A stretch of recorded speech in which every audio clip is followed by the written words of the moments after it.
Market લગભગ 20 થી 22 દિવસથી આ માર્કેટ એસએમસી દ્વારા બંધ કરાવવામાં આવી હતી, જેના પગલે માર્કેટમાં શાકભાજી વેચીને તેમના પરિવારનું ગુજરાન ચલાવતા લોકો અત્યારે માર્કેટ ચાલુ કરવાની માંગ કરી રહ્યા છે.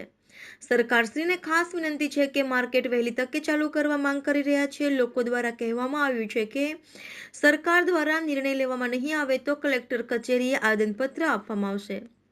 સંવાદદાતા કરસનભાઈ બડેલિયા સાથે Ramesh Baraiya, Diu mirror news, Surat.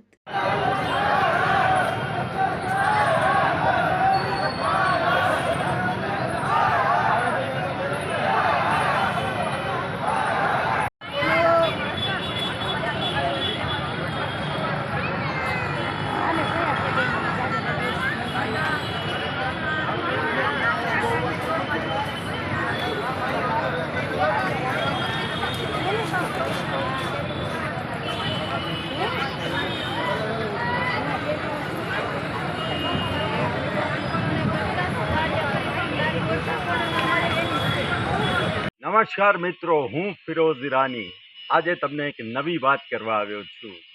Diu mirror news જોતા રહો, સબસ્ક્રાઇબ કરવાનું ભૂલતા નહીં અને શેર કરવાનું પણ ભૂલતા નહીં. સત્યની સાથે જોડાતા રહો. નમસ્તે મિત્રો, હું છું ચાંદની પરમાર. આપની મનપસંદ ચેનલ એટલે કે દીવ મિરર ન્યૂઝ ચેનલને લાઈક કરો, શેર કરો અને ફોલો કરો.